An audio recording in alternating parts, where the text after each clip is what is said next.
Hi ചേച്ചി, എത്ര നാളായി കണ്ടിട്ട്. എടി മഞ്ജു, നിന്നെ കാണാൻ വേണ്ടി കാത്തിരിക്കുകയായിരുന്നടി. ഞാൻ ഇന്ന് ചേച്ചിയെ കാണാൻ വേണ്ടി മാത്രം വന്നതാ. സുഖമാണോ? സുഖം, പരമസുഖം. Okay okay. പിന്നെ മക്കളൊക്കെ എന്ത് ചെയ്യുന്നു? മക്കളൊക്കെ സ്കൂളിലും കോളേജിലും ഒക്കെ പോയി. അയ്യോ, ഞാൻ കുറെ നാളായില്ലേ. ചേച്ചി, നമ്മൾ പരസ്പരം കാണുമ്പോ നുണ പറഞ്ഞിരിക്കണേ കഴിഞ്ഞു ലോകകാര്യങ്ങൾ പറയാറല്ലേ ഉള്ളത്. അതല്ലേലും സിസ്റ്ററി മെയിൻ എടുത്ത് ഡിഗ്രി പാസ്സായിട്ട് ഗുണമാ. അത് ശരിയാ ശരിയാ. MA ഡിഗ്രി എടുത്ത ചേച്ചിയുടെ ഭർത്താവാണ് ലോക ചരിത്രം പറഞ്ഞ് എപ്പോഴും കൊഴിപ്പിക്കാറ്. അതൊക്കെ ശരിയാ. പറഞ്ഞു വരുമ്പോ പലപ്പോഴും കാര്യങ്ങൾ വഴുതി മാറിപ്പോകും. അത് ശരിയാ. അതൊക്കെ കള, ചേച്ചി കാര്യം പറ.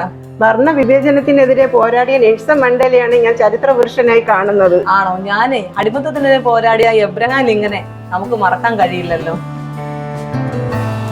നെപ്പോളിയൻ, സീസർ, ഇവരെയൊക്കെയാണ് എന്റെ ഉള്ളിൽ നിറഞ്ഞു നിൽക്കുന്നത്. ഓ അതെ, അവരും ഓർമ്മിക്കപ്പെടേണ്ടവർ തന്നെയാണ്.